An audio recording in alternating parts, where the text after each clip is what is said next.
আসসালামু আলাইকুম রহমতুল্লাহ বরকাত। শুভ দুপুর।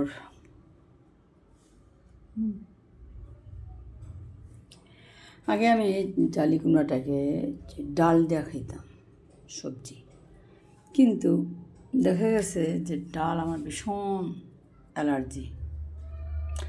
তো এখন যেহেতু সবজি খালি খেতে হই না, চাল কুমড়া তো খাওয়ার প্রশ্নই আসে না। আদার্স খাওয়া যায়, আলু ঠালু, আলু তো খাই না, কিন্তু তার জন্য ডিম মাছের মধ্যে দিয়ে খাওয়ার সিস্টেম। সবজি তো খেতেই হবে, সবজি না খেলে তো চলবে না।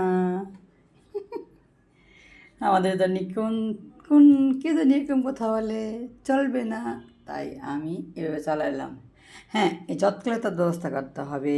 নো ডাক্তার সাজেশন, কথায় কথা ডাক্তারকে না জেনে নিজের মানে আইডিয়া মতো নিজে খেয়ে বাঁচতে হবে। যেহেতু এখন 60 বা 50 ওভার থেকেই খাওয়ার জন্য বাঁচা।